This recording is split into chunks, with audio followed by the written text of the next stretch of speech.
why you should play Last Epoch. This is a 32-minute video. I usually don't watch like super long videos on my Twitch and react to them, but I think this is kind of important because not only is Zizaran a very knowledgeable ARPG creator, not only am I genuinely interested in what he has to say about this game, but I'm sitting here trying to figure out whether I'm going to deep dive this game, and I feel like this video is going to help me find my answer, if that makes sense. All right, let's play. Well, let me tell you. In this video, we're going to be going over why you should play Last Epoch. It is coming out the 21st of February, and it's a game I've been following for a very long time. Cool. I first got approached by the CEO of Last Epoch in 2018, and they asked me if I would be willing to do a sponsored segment of the game and check it out. And if this is your first time seeing my content and you're unfamiliar with how I approach sponsorships, I asked him, can I say whatever I want about the game? So I want to make sure that I can always, well, frankly, roast the game if it's bad. And to this day, Judd had the best response of any game. They said, Ziz, if there's anything wrong with our game, you can roast it, because we want to make a good game, not just make a lot of money. Okay, see, here's the thing. You'd be actually surprised as to how many content creators have that clause in their agreement. You know, people will look at Zizaran and they'll be like, oh, well, you know, his Last Epoch review previously was sponsored. It's fake news. Well, to be perfectly honest, you can absolutely add in a clause where you can be honest about the game. I do the same for my game reviews. Like when I do a game review on my YouTube channel, I always say that, because at the end of the day, us as content creators, the moment we lose our audience's trust, the moment you guys think I'm putting out a video and I'm just spewing fake news because I'm getting paid to spew fake news, my channel's dead. My reputation's shot. You know, it's no good. So that was a great response, and I did, because frankly the game was very bad back then. But since then, the game has been growing exponentially, and every single time I come back, which is roughly every 3 to 6 months, the game has had so many wonderful changes. And now that we're coming up on launch, I wanted to make a video talking about all the good and the bad things of the game and why you should give it a try. Okay. And I'll start off by saying it is pretty much the perfect middle ground between Diablo 4 and Path of Exile. Path of Exile is often too complicated for a lot of people, where you feel like you need a PhD in order to just make a functioning build to play the game. And then you have Diablo 4, which is super accessible and good for couch co-op and things like that, but you do end up running out of content very fast, and maybe you feel like, I wish there was some more complexity that I could chew on. Last Epoch breaches that middle ground between the two games perfectly, where you do actually have quite a lot of stuff to do, and you feel like there is some cool stuff to figure out, but it's not as complicated as Path of Exile, and you can do builds on your own without following a build guide. So that's the quick TLDR. And also, it is very much the middle ground between Path of Exile being a free game and Diablo 4 being a $70 game, where Last Epoch is $35 with no in-game purchases other than cosmetics. That means that anything like stash tabs, like in Path of Exile, are things that you buy in-game for gold. It's not something you can spend money on. That's great. So $35 is all your they're not even charging for convenience items? Damn! Depending on the game. So now let's take a look at some features in the game. And I mean, these characters better look like ass in game. Bro, seriously, these characters better look like ass in game, so people really want to buy these cosmetics. Explain what makes Last Epoch Did you buy it? Cool. I've had it. Like games you have already encountered, there are base classes, and they are a little bit more rigid than Path of Exile, and a little bit more similar of Diablo 4. They do have subclasses, so the Sentinel is the base class. And Can you... Okay, so I've played this game like 4 hours. Like I said, I don't remember it that well, but I feel like these characters were not customizable. Has Void Knight, Forge Guard, Paladin, etc. And we can go in game. Like for example, like that old white guy in a staff. I you know, sometimes I just don't want to be an old white guy. Okay, I want to be a young Asian man or a hot, attractive white female. You know what I mean? To one of my characters, Still not. They're not. And what is really, really cool about Last Epoch is that each skill has its own skill tree. I hate that. And this is actually very, very digestible. So while in Path of Exile, you are just like overwhelmed by a massive skill tree, here, everything is a little bit more condensed. So you have character skill trees. So this is the Primalist. So as a new player, these are all the nodes you need to look at, right? For your first 30 levels or something.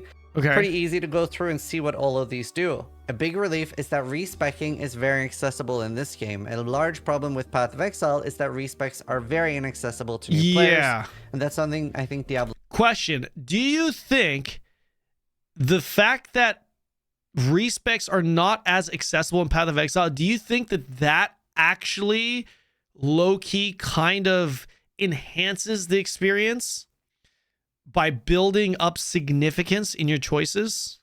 Yes or no? Something to think about. Because I feel like that might be one of the things where you think it's bad, but in reality, it's actually not bad because it creates significance. An example of this would be like hardcore versus softcore. You know, a lot of people will be like, oh, I don't want to play hardcore because if I die, I just die. But it makes every single kill or every single dungeon you go into more significant, which is the value in that type of punishing system. Do you think that that is also applied with Path of Exile, or no? Okay, just it looks like everyone's just saying no. Suck my balls. Okay, okay. Level 4 did very right, and Last Epoch does as well. And then later on, somewhere between like level 20 and 30, you will unlock a master. That's a good answer, Eric. No, it makes us read the guide rather than experimenting. Okay, yeah, that's a good point. Games like Path of Exile, especially where there's a lot of build diversity, that's a big part of the appeal of the game. Yeah, you're essentially punishing that directly by having that inaccessibility, if that's a fucking word. Or subclass. And you can see that that also does not have an insane amount of things, so it's pretty easy to get a good grasp on what you want to do. And then you look over one skill at a time, and that has its own skill tree that will change the way the build works. For example, do I want to focus on having a lot of additional wolves instead of just one? Then you can make it so they have 4, 5, etc. wolves. And you can go a full summoner with summon Sabertooth and summon Bear, and then you go for wolves, and you can have like a total companion limit and run around with a bit of a zoo build.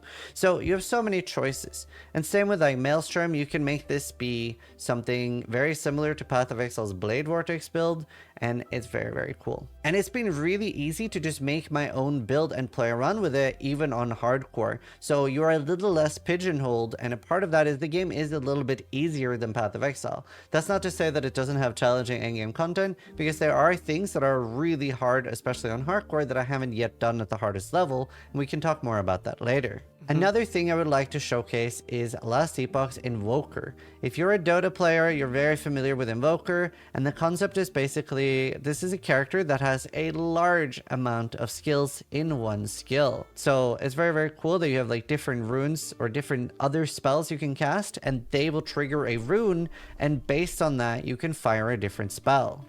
Now, normally the way this would work is that if I'm casting 3 fireballs, I'd be getting 3 fire runes, and then my R would cast that as a different spell. However, I've actually done a skill point that locks them in to be the same 3 combos. So because I have my Frost Claw followed by Fireball followed by Frost Wall, it is going to do Cold, Fire, Cold, and then this Runic Invocation will actually give me a huge buff.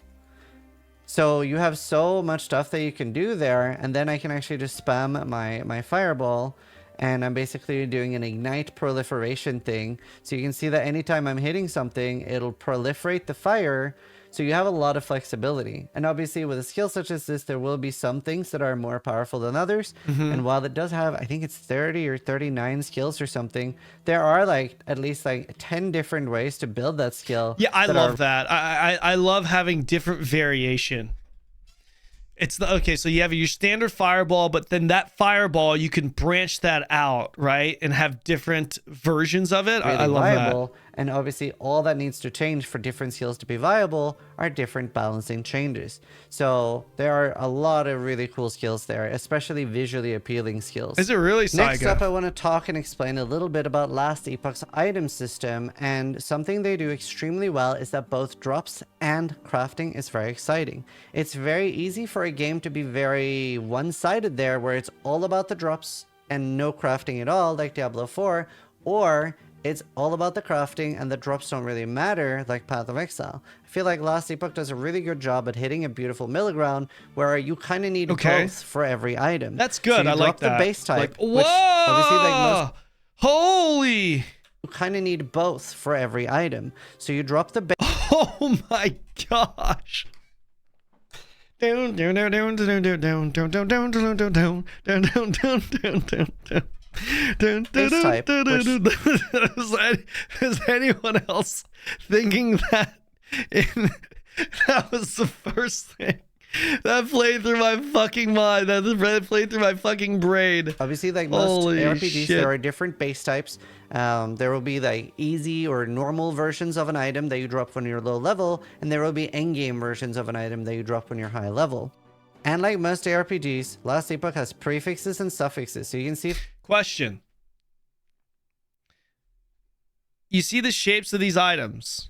Like this item takes up like what is this? 2, 4, 8 spots. Do you like this system, the classic ARPG system, or do you like D4 system where it was like one item per tab or one item per like square? If I hold Alt on the item here, it has up to 2 prefixes and 2 suffixes. It's 6? Is this not 4? 1, 2, 3, 4? Is it 1, 2? Oh, it's 3. Shit, I'm blank. Suffixes. And these go from tier 1, so tier 1 lightning damage will be every very time. low, all the way up to tier 5. That's the highest you can craft, and we'll show and talk about the crafting system here in a second, because it infinitely is very better than PoE. Okay, so there sword is a tier 6 and a tier 7 thing that is drop only. So basically, what you're looking for then is you'd be running around looking for these exalted items and find a tier 6 or a tier 7 item that has one stat you want, Sword does the touches and for then you? Okay. recraft the others. And maybe it has several of the stats that you want. Is so purple we will the use highest this grade? axe as an example. So let's say that we want a character that wants a lot of void damage, and maybe we're doing a like melee void strike on a different character. Now, you can void see here is that I have an different element, options. yeah? The void damage is already tier 6, and I cannot naturally upgrade this chat is very helpful. Dude, my chat is see goated. that the melee attack speed is a tier 1. My chat so knows more. My chat is like always the Each expert in all games. Forging potential. I just ask chat if I don't know, and I get an answer. And it tells me having now Zizaran in my chat answer everything for forging me. Potential. I could also get very lucky. Sometimes we get fake news, which though. will cost 0 forging potential, and randomly upgrade one of the other mods that aren't tier 5 yet. And that system feels incredibly rewarding just here. Okay, I'm so sorry. I need to hear this upgrading system. And maybe this is acts as an example. So let's say that we want a character that wants a lot of void damage. A lot of void damage. Maybe we're doing a like melee void strike on a different character. Okay. Now you can see here that I have different options. The void damage is already tier 6, and I cannot naturally upgrade above tier 5. But I can see that the melee attack speed is a tier 1, so I can actually force to upgrade this. Each item has a different forging potential. That's how much crafting you can continue doing, and it tells me now it'll cost between 1 to 10 forging potential. Okay, I could also get very lucky and do a critical hit, which will cost 0 forging potential, and randomly upgrade one of the other mods that aren't tier 5 yet. So you save resources, and that system feels incredibly rewarding just here. The fact that I can choose exactly what to do, and if one of these were empty, I could actually choose whatever I want. So if it didn't already have frailty on melee hit, which is something that makes enemies a bit weaker, like it'll tell you on it by holding. So frailty reduces damage dealt by 6. Where does it say? Base attack rate, melee damage, increased melee stun, forging potential, increased void prefixes, increased melee attack speed, chance to poison on hit, chance to apply. Okay, his head is just blocking it. Okay, I was like, where does it say frailty? I don't see it. I'm blind. That could be a really good thing to have on hardcore. Okay. And I could just freely add this. You just choose to have this on the item, and it comes at the cost of some forging potential. But now, let's say that I want to upgrade the melee attack speed. I can use a glyph. We have a glyph of hope, which now is a 25% chance to have 0 forging potential lost. Awesome. This is really, really good for endgame crafts, and not something you'll use during the campaign. Okay. But what if I don't want this to be melee attack speed at all? What if I'm really hoping for something else? I can now basically use this as a sort of mini chaos orb from Path of Exile, and I will reroll this stat. Reroll it? Wow, Okay, that's gotta be critical expensive. Strike chance. That was exactly what I needed for my character. Is it, or is he acting? That is a really, really cool thing. You can see that it now has 30. Did he really want critical strike chance, or was that Hollywood action there? 3.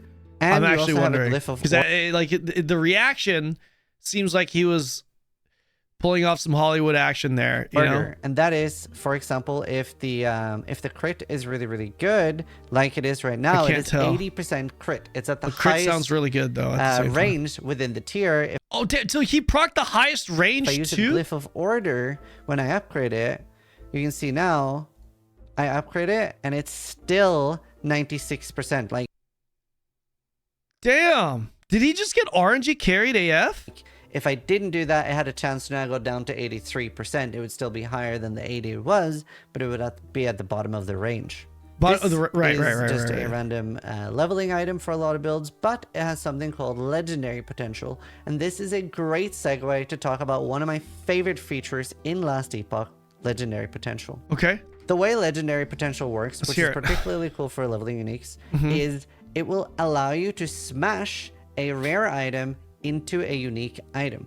Every unique item in Last Epoch can spawn with between 0 to 4 legendary potential. The more common the item is, the higher the chance it is that it'll have legendary potential. So what is legendary potential and how does it work? You can actually smash this together with a tier 6 or tier 7 exalted item and it will take some of the stats.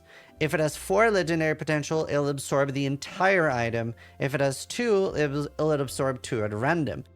And here you can see a leveling item, Firestarter's Torch, and this had 3 legendary potential. I smashed this together with a another scepter that had 157 fire damage, and I got really lucky and it kept that fire damage, making an insane leveling item. And I'm actually kind of proud that that was my suggestion to the game to the developers, and a lot of players don't like doing the campaign repeatedly in ARPGs. I talked to them and I was like, it would be really cool if we could make super cool twink items to level through the campaign really fast. And they thought that was a really good idea and put it in the game and removed the level requirement of making legendary potential items so that, yeah, your first playthrough of the campaign every season is going to be very similar, but on your second and third, you might have really cool items that you're looking forward to using. And I think that's a great way to... I think that's a big W, because that also low-key kind of changes your experience with that second playthrough, right?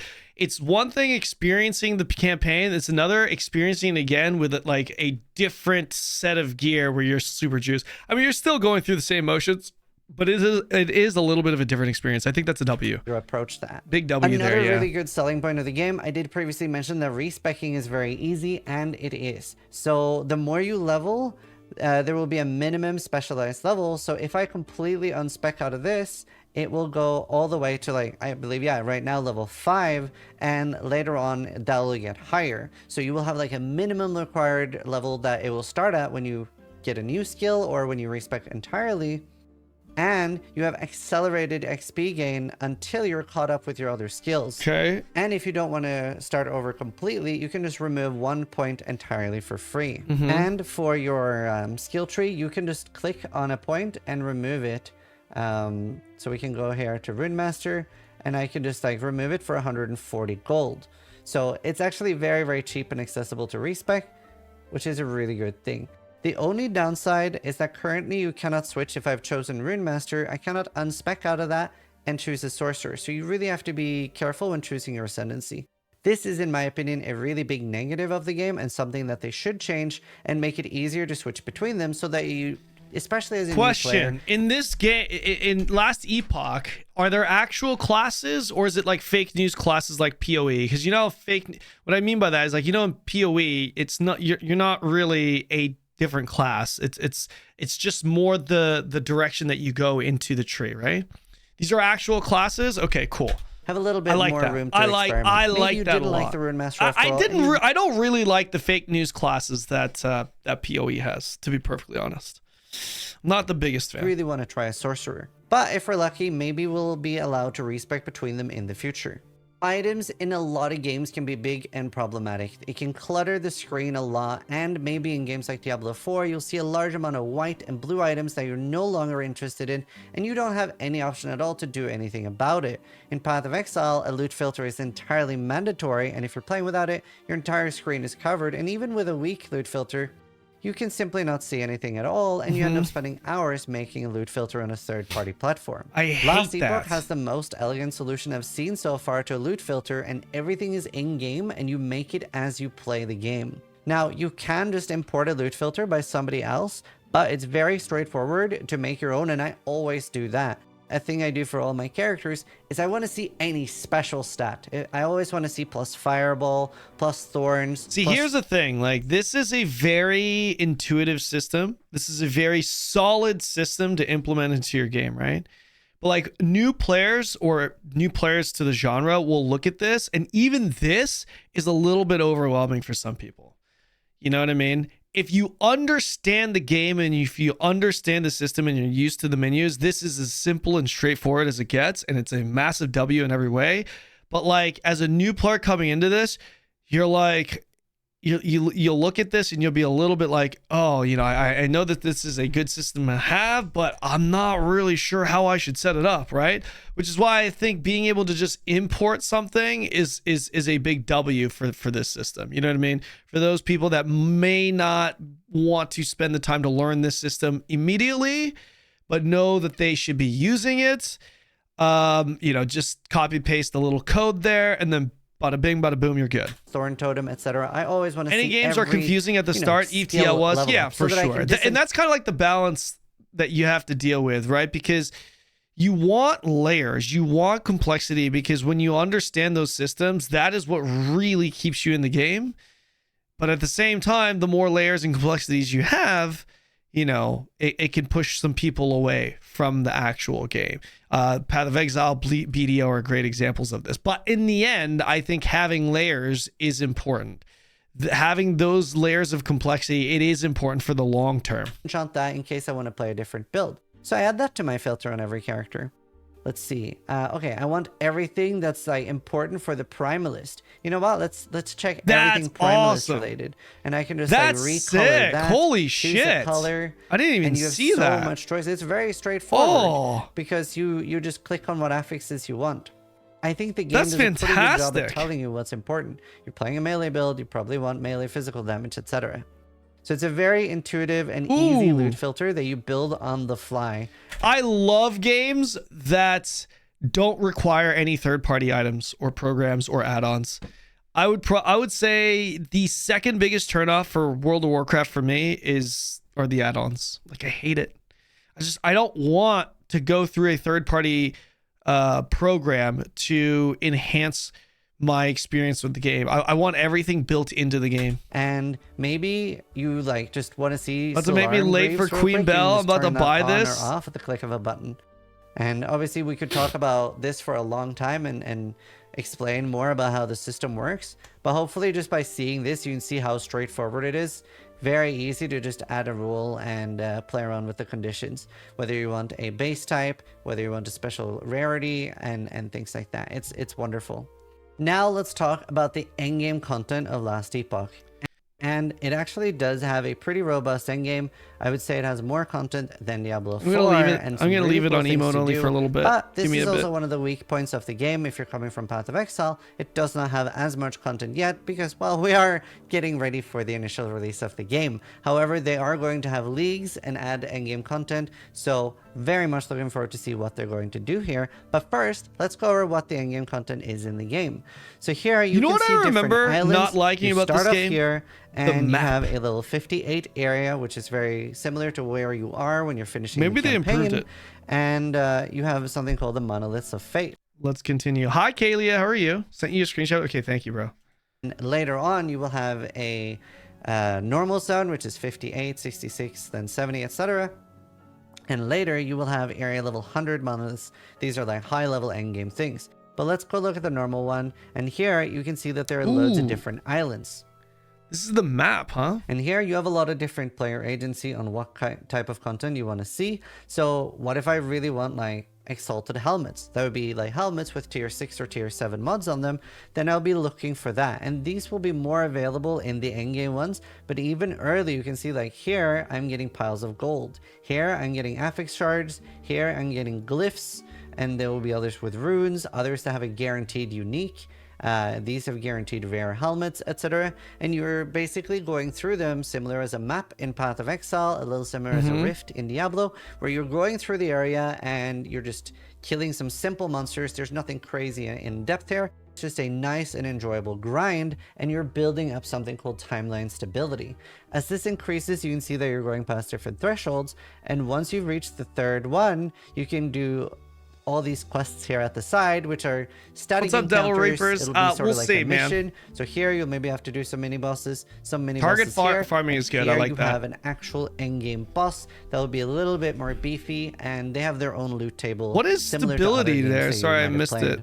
And then once you've finished doing one, you get to choose unlocking one or unlocking the other, and you get a buff. So the buff that I've chosen here, and this affects all the stuff, all the other monoliths I've got, I now have a 13% increased drop rate. And now I have the choice, do I want to unlock the Black Sun or the Stolen Lance? So sort of like slightly So easier. those buffs that you get, once you unlock it from that little segment of the map, you get it permanently across everything? Slightly harder. And then you do want to obviously unlock everything eventually. Because stability unlocks the story missions for the monolith, which ends in a boss fight. Gotcha. Because you do get these blessings. So this is increased helmet drop rate. This is increased dodge rating. This is increased chance to hit. Wow. So you can sort of choose to buff your character through these as well, or you can get increased loot drops. They have sort of... I like the idea of getting buffs by completing the world map. I guess is a way to look at it, right? Targeted loot. For example, the Black Sun focuses more on helmet drops, and the Ending of the Storm might focus on others. The only one I do know is the Black Sun, because that's what I've been farming the most to try to get a unique helmet that I designed in the game. On top of this, you do have endgame dungeons. Did he just say to get the unique helmet that I designed in the game? Wait, did Zizaran design a helmet that's in the game?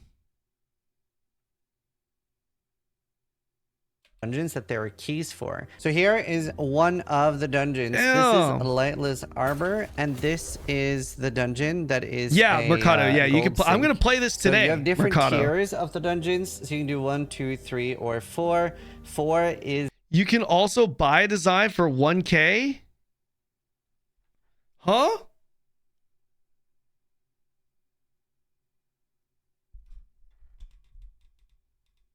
What? A rare helm that gives the best minion bosser build. Of course, he used to be, at least. They removed that because of Ziz making his helm. Okay, gotcha. Is really, really hard, and I believe you have to have done the tier before to unlock. Yeah, that's about as pay to win as it gets. You can just buy. Yeah. Oh yeah, I need to light the kindling. That's it. It's been a while since I've done this. I need to light the kindling. They removed it because backlog got too big. What do you mean? Wait, hold on. What did they remove? They removed the ability to pay $1,000 to buy the item. It's not pay to win because you don't get the item. You just help design the item.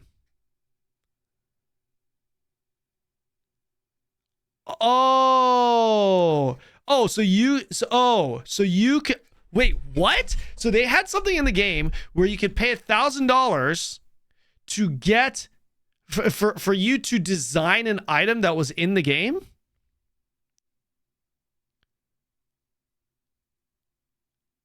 Am I understanding that right?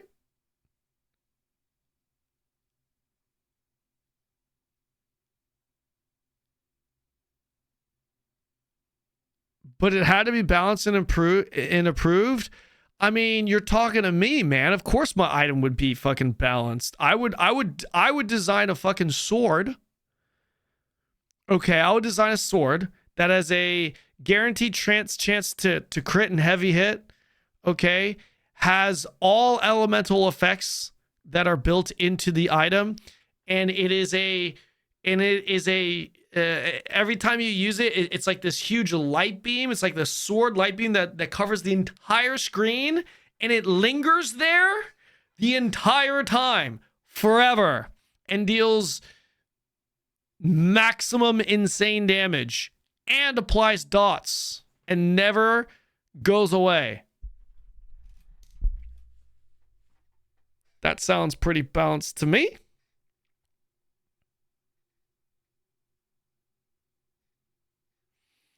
Counter barrier sounds pretty good too. Yeah, so like Yeah, that actually sounds fantastic. So what about this? All right, listen, chat. What about this item? It's a weapon. It's a shield that you equip. Okay?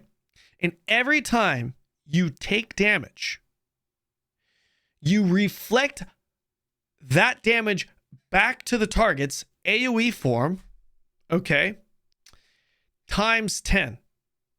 Times 10. So it's 10 times the damage you receive back towards the target. And every time you are actively attacking the target, the multiplier times 10 goes up.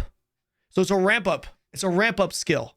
So every time you're attacking, it starts at a base 10 times the damage reflected, but that increases up to 1,000% based off of the amount of times that you attack the target. So you have incentive to also attack.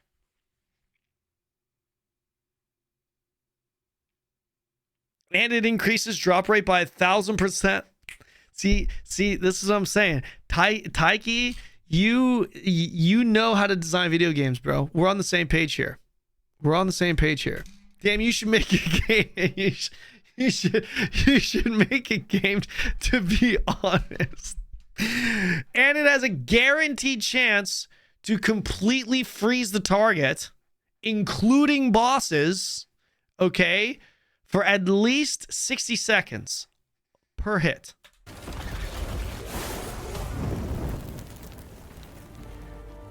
There. Oh, I forgot to mention too, and every time you attack, the amount of damage dealt increases your max HP by the same amount of damage dealt, and your current HP goes up with the increase in max health.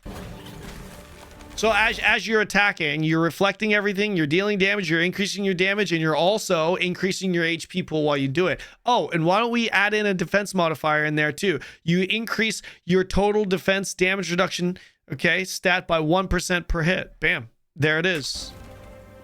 Never burning that.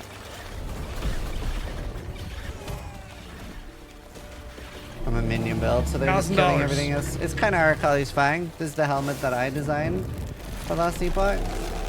Pretty happy with it. The fight's more like you have to survive and then burn it. That's a really cool concept, though. Insane damage. Being able to add your own item into the game, that's really cool. Cool. So he's just got a bunch of minions that are attacking shit? What are those, like fucking rats? Are they actually rats? They are. Now this is the easy version of fucking the fight. Rats. Oh, I haven't seen that before. Cannot leech. They're squirrels. I guess that's new. Look at this, man. What is that? Like, why did Zizaran decide to make it squirrels? Like, why squirrels? Why didn't he do something fucking cool? Like walking sharks. You know what I mean? Like, imagine little walking sharks. Fucking squirrels, are you kidding me? Walking sharks, let's go. Or Battletoads. You guys remember Battletoads back for Nintendo? Fucking Battletoads running around, smashing shit. Is the main part of the mechanic. So, now we can say yes or no to different chests. Like, do we want a chest that drops several idols? No, we don't. Do we want to test it as a rare item and exalted item? Cannon sharks are in the water. Item? No, they're not. That sounds good. Not my lore. A unique weapon? Don't really care. And you see that it goes up in price. Drops an exalted helmet, exalted body armor. Oh, cool. Let's do that. Glyph of Despair to all chests. So now the more chests that we've accepted, the more Glyph of Despair we got. What are these? What is this vault? What is this? Declining offer increases. Is this like a temporary thing? Like, I missed it. What is the vault of Uncertain Fate? 45% more items, and it is multiplicative.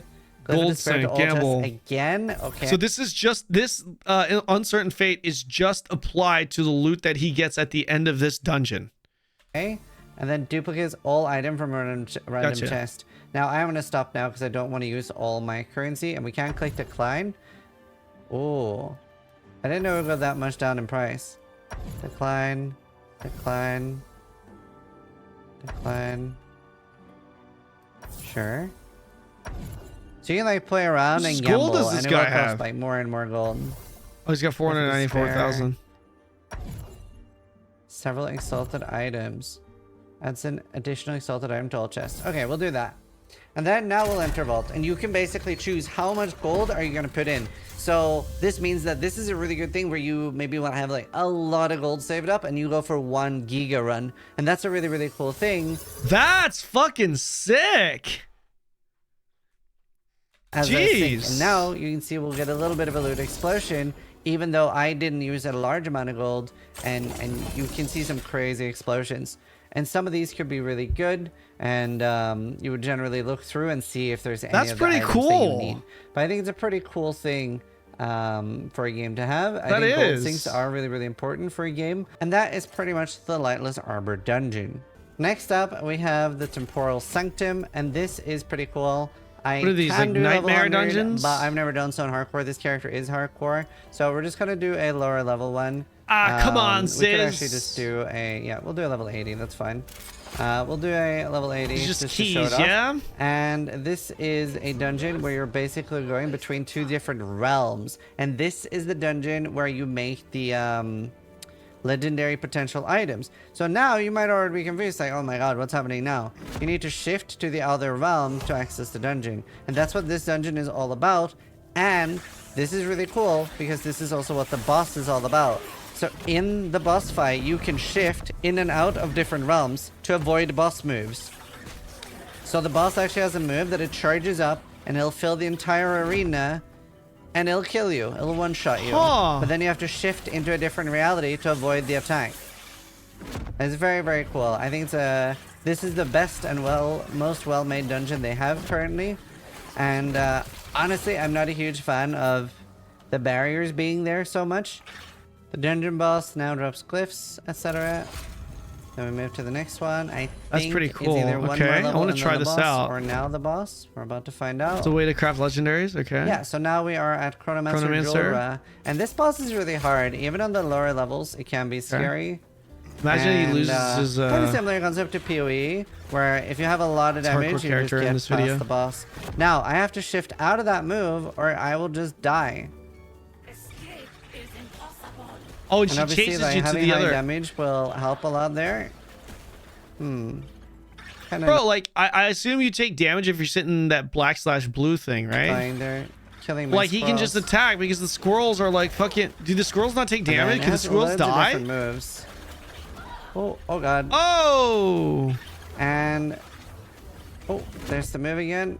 And this is. Wait, what was that move? And that little light explosion. Okay. And this is one of the lower versions of this. So at the highest level, it is really, really hard. And something that would make you like really want to optimize your build. Now, I actually haven't played this build in quite a while. So it might have been like really like dated and some things might have changed. Like skill point wise. Oh my god. Oh. Oh my god. Oh. Oh my god. I'm dying. Oh.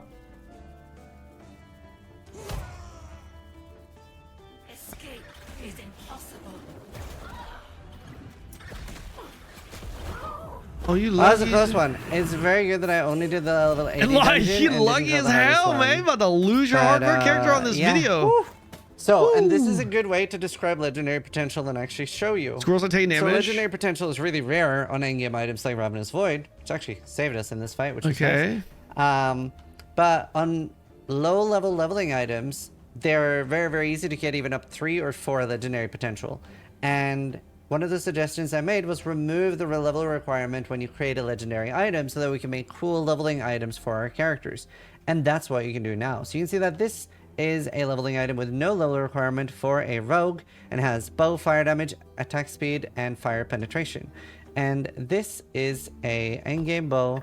And let's see. So right now it has 6 critical strike chance, bow attack speed, chance to ignite, and then let's see about adding another suffix, shock on here. Why not? And we will add that with a glyph of hope. And then we're going to upgrade the bow attack speed all the way to tier 5. Now, we would have liked to continue upgrading the chance to ignite afterwards. But either way, now we have bow attack speed 19% and critical strike chance 110%. Now, this is a leveling item, so we could have done the easiest version of the dungeon and have no risk. This is a harder version, and this is pretty much always deadly unless you have a very strong build. So now we can put in this. and we can put in this, and this is now going to choose 2 of these stats. If it had 4 legendary potential, it would consume the entire bow and just put all of the stats from the bow. Obviously not the implicits at the top, like the bow damage and stuff, but it would put all the explicits into the bow. So now we're hoping it chooses bow attack speed and critical strike chance or ignite on hit. All of those will be pretty okay. And this isn't an item I really care about. This is just an example. And then it just consumed your item. No, I'm just kidding. You have to go to the different realm to get it. And we got bow attack speed and 19% chance to shotgun hit. And you now have a unique item that nobody really else has. You can make some really cool stuff. And there won't be that many that'll be just alike, right? Because it's hard to get high legendary potential. And most people are going to be choosing the exact same rare items. So I think this is such a cool system. And I love this dungeon in Last Epoch. It's amazing. Next up, we have the Soulfire Bastion, and this is a bit of a gambling dungeon. And here we have Soulfire shields. So right now it's shielding me against the Chaos Damage Affliction thing, and the other one shields against fire. So yeah, necrotic or fire is what it shields against, and you have to like try to balance like how little you're using this. If I remember, yeah, it costs Soul Ember to switch between, so the less you can switch between, the better. And then you want to go farm as many Soul Ember as possible. So we are just gonna run around and farm as many of that. Okay, here we go, Fire and Lich, and now we have to be careful with what mode we're in. Whew. Now I don't actually remember what one shots and what doesn't. Obviously, if you're very strong, you might not need to. Is this hardcore? Use any of the. Oh, he's melting that fire thing right now. That's fine. He's dead. This was the super easy version. Like, it actually can be quite challenging. I just want to show off the part at the end. Okay. I don't want to rip any of my hardcore characters while showing it off. So here we are at the gambling part. Soul Gamble. So now you can think, what do I need the most? Like, what do I need the most for my character? Is there a unique item, let's say, like the Ravenous Void that I really want to buy? Then, well, maybe I want to buy this and it has a chance. A unique item. And it's 1 legendary potential, and it's Leoth's Machinations. These are actually pretty good. If I remember right, this is a really nice build. And then you're going through and thinking like, what item do you need, what base type, and you know, there's quite a lot of different ones you can buy. So I could do this and try to get Herald of the Scurry, or plus wolves. Doesn't have any of that. With body armor, you can see that it is on average giving you quite nice things. Not a good item, but a pretty cool mechanic, and you can obviously try to get even more Soulfire Embers, and you can get better or worse things at the doors. So that is the thing. I want to know, do you guys prefer watching hardcore streams or softcore streams that try to push the boundary at the highest levels? You know what I mean? Like the highest tier. What do you guys think? What do you guys prefer watching? Dungeons of Last Epoch, you do have the Endless Arena as well, but I wanted to show them off because I think there's some really cool concepts here, especially the end goal. I think the middle bit where you're running through barriers can be improved and worked upon. Softcore solo but the stuff, end bit, really, really cool. Gold sinks are fun, gambling is fun, and the legendary potential only is such hardcore, a good only mechanic. watch So I Ben really wanted to Moody's share is that with you. And all of these things, honestly, is a very solid endgame, but this is where I'm high really level looking forward to LE play is way more exciting than churning hardcore. out some Tell me endgame why. Bosses similar to Path of Exile's Ubers, and really giving us something to try to make really strong builds for. Trading in Last Epoch, something you can't push that as far. a dedicated video about, and it is going to be a bit of a complicated one, but it has the most interesting and cool system I've ever seen. You're basically going to choose 1 of 2 factions. Okay. From then on, we were hearing about this earlier. Are going to be tagged with that faction. So the TLDR is 1 where you will be able to trade freely, and you level up these factions. So early on, you're very, very limited in what you can trade, and eventually you'll basically be able to sell and buy anything you want that has that tag on the item. Right. The other faction is sort of solo self-found. You can actually trade and play with other people, but only the people that are there when the item drops. So you will actually, if you're solo self-found, you will be dropping more and better items, and if you're trade, you'll be dropping less, but you can buy and sell with other people. So I think While a little bit complicated, it's the most interesting, and yeah, it does need its own dedicated video. That is the TLDR of it. That's a solid TLDR. The most interesting That's a solid and bold TLDR. choice I've ever seen for trade in an ARPG. Is this game multiplayer? Yes. The items. I don't know if it's. I don't think multiplayer is out right now, but it will be, right? From trade to the Soul Self Fund or vice versa. Obviously, the items you're wearing is already tagged with the other faction, so you will need a new set of gear to be able to continue playing on that. So very, very interesting, and obviously most players will most likely not be swapping between them. Very cool choice of how to deal with the problem of what should you do, trade or find items yourself. Another really good selling point of Last Epoch is its monetization. It is not free to play, but they have mentioned that they will have free to play demos, etc. in the future. It is a $35 game with basically no in-game monetization. The only in-game monetization is in the forms of pets and things like that, and different cosmetic armor, and none of these have any impact. The pets will not loot for you, and the armor will not make you stronger. They're just a way to show support if you want to look cool, and you do actually already look very cool for free. What's missing in Last Epoch and what do they need to do next? The only thing that's really missing is that they need some time to do leagues and add more mechanics to the game so that they can then give us more player agency and choose what we can do next. This is something that's very wonderful in other ARPGs, like Torchlight does this quite well, and especially Path of Exile with its Atlas skill tree gives you so much player agency over exactly what you want to do. And I believe that Last Epoch will get there once it has a few leagues under its belt and they can let us just choose exactly how we want to play the game. So that's pretty much it for Last Epoch. It is a wonderful game and I super recommend it. If you are interested in buying the game, you can actually buy it on Nexus through me. That'll give you a Steam key from the game, and it is a collaboration with the developers. So that is definitely something to consider if you want to support the channel. Keep in mind, buy it on Steam if you have access to localized pricing. Obviously, that is a lot cheaper. But either way, a wonderful game with a bright future, and I'm really looking forward to seeing where this game is going to go next, and I can't wait for launch. I hope you guys enjoyed the video. Thanks so much for watching. Sub if you like it, but more importantly, try to die less than I do.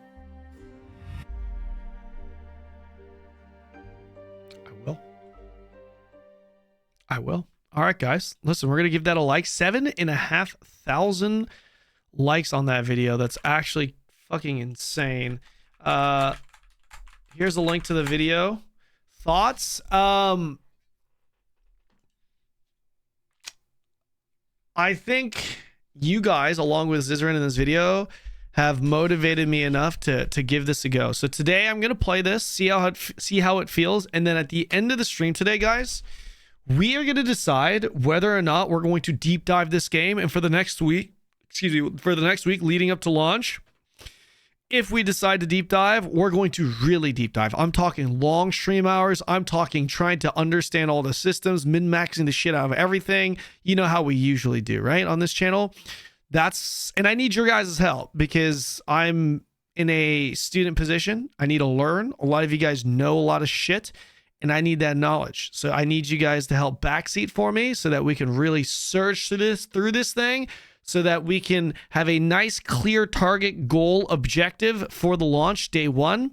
And we've got, as far as I see it, 10 days to learn as much as we can about Last Epoch.